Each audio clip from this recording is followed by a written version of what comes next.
Excellencies, Mr. Banks, ladies and gentlemen. We at Arab Bank are pleased to continue our tradition of being the lead sponsor of this important economic event in Jordan.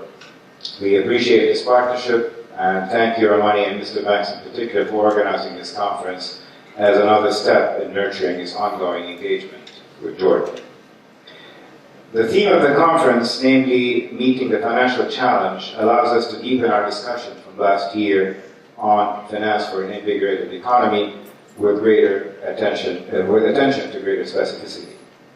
I will provide brief introductory remarks initially about the current economic landscape and then focus on the financial sector's contribution to the economy in facing the current challenges. Jordan's macroeconomic challenges have been clearly and eloquently highlighted by their Excellencies Dr. Ziad Fariz and Mr. Omar Malhas. And without hopefully repeating too much of what has already been said, I would like to emphasize 3 points about the current economic landscape. First, while 2017 continues to be challenging due mostly to external factors, we are seeing some hopeful signs regarding an economic uptick toward the end of 2017. Stabilization in regional conflicts, international oil prices, and global commodity prices improves the economic outlook in Jordan. We already have signs of stabilization and improvement in some important indicators like tourism and remittances. Also, the anticipated reopening of the trade routes with Iraq will invigorate trade, manufacturing, transport, and several other related sectors. And of course, the financial sector stands ready to support this economic turnaround and hopefully, of course, benefit from it. Second, and as I stressed in my remarks at last year's conference, Jordan has a tradition of turning challenges into opportunities, as has been discussed by both speakers earlier, and hopefully improving the standards of living in the process. For example, when confronted with low growth and high public debt in 2000, Jordan embarked on a decade-long reform program that led to the second highest growth rates among Arab countries, averaging 6.8% during 2000 to 2009. The gross public sector debt was also reduced from 100% of GDP in 2000 to 55% in 2008. A second successful example is the ongoing implementation of the medium-term energy diversification plan since 2012 to confront the high energy import bill. The adoption of public-private partnerships led to $1.4 billion in new investment in 3 rounds of solar energy projects and 2 windmill projects, which together will account for about 20% of Jordan's installed power generating capacity when completed. The financial sector, and particularly Arab Bank, has been an active provider of credit and financial services for the various public-private partnerships. And third, the financial sector has been an integral part of Jordan's growth and development during both booming and challenging periods. During the past decade, with high growth rates, the financial sector supported the wide range of sectoral growth activities and grew rapidly as well. During the more recent period of economic slowdown, the financial sector was agile and resilient in adjusting to varying conditions. As a result, the financial sector maintained a relatively strong pace of growth at an average rate of 5.2% during 2010 to 2015, compared to 2.7% for the whole economy. And with a current GDP share of around 10% of the financial sector's contribution for supporting the whole economy has been critical, accounting for 28% of overall GDP growth in the first 9 months of 2016. The significance of Jordan's financial sector can also be appreciated by the asset to GDP indicator, which stood at 177% in 2015, the 4th largest among Arab countries.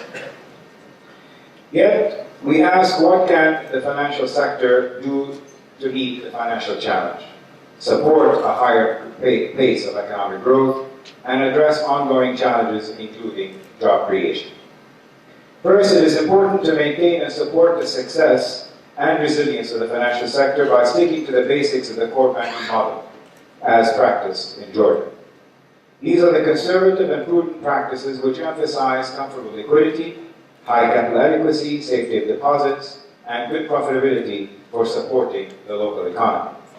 The updated regulations and supervision by the Central Bank of Jordan are also essential for the resilience and success of the financial sector, ensuring good corporate governance across the sector.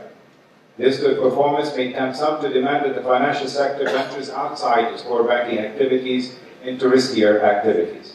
However, implementing such a demand may risk compromising the conservative core banking essence and resilience of the financial sector. Second, deepening and expanding the use of public-private partnerships provides a win-win outcome for financing Jordan's development projects.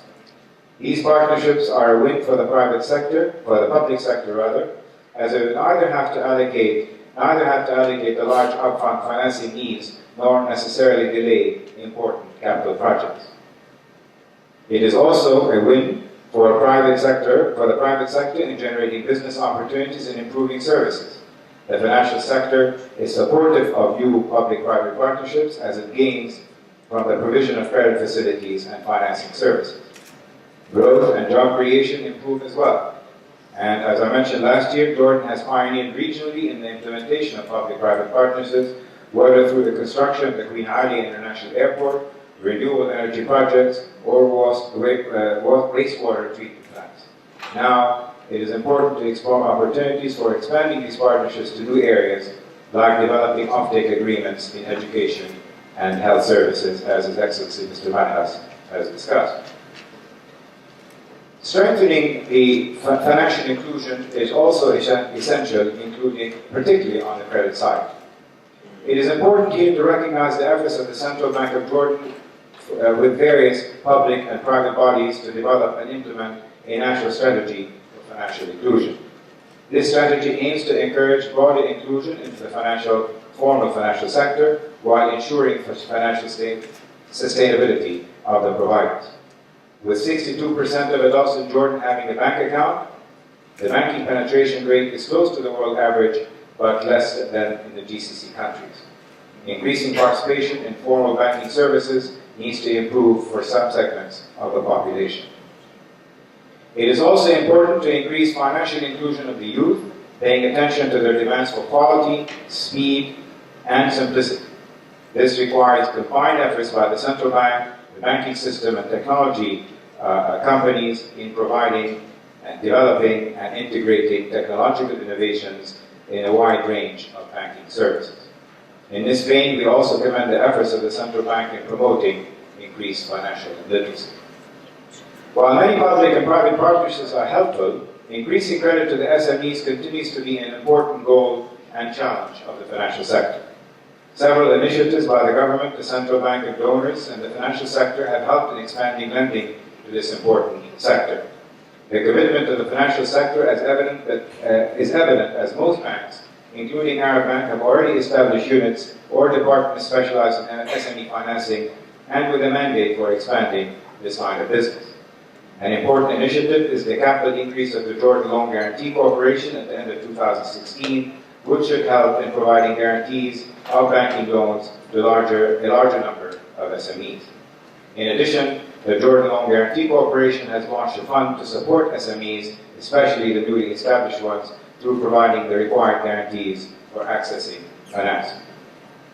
The recent establishment and operation of a credit bureau should provide banks with a borrower's credit history, addressing an important constraint on providing credit to SMEs. It is important in this regard for us to continue to work collaboratively and collectively with the central bank and the government to continue to deepen our engagement with the SMEs, identify the potential and obstacles, and find innovative ways of addressing them. This will help banks diversify our portfolios with a vibrant and profitable SME line of business, in addition to the large corporate, government, and retail business lines. Now, to support and accelerate growth of medium-sized enterprises, the banking sector has developed an important initiative through the creation of a joint equity fund, which was recently launched on March 12, 2017.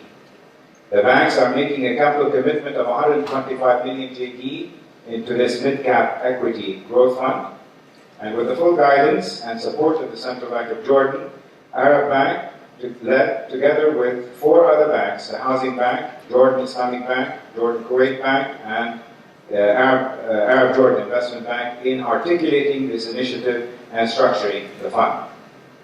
Most banks operating in Jordan are subscribing to this fund, including 15 commercial banks which are jointly subscribing to 100 million JD, and 3 Islamic banks subscribing another 25 million JD. The fund would make equity investment in businesses that have a potential for growth and expansion while respecting the separation of commercial and Sharia-compliant investments. As they grow, these companies will increase the demand for banking services, which will also strengthen the bank's portfolio in this important segment of the lower end of medium-sized companies. Along their growth journey, the target companies will be able to competitively seek financial services from any bank to get the best terms and service. So in conclusion, the financial sector has been an integral part of Jordan's economic growth and development. While supporting the financing needs at various stages and in various forms, it has done so successfully, profitably, and with resilience due to its conservative and prudent banking practices and supportive regulations of the central bank. The financial sector is in a good position to do more in innovating and meeting the ongoing financing challenges of development, and in doing so, it is important for the financial sector to maintain its resilience through a keen focus on the core banking model and conservative banking practices. Thank you very much.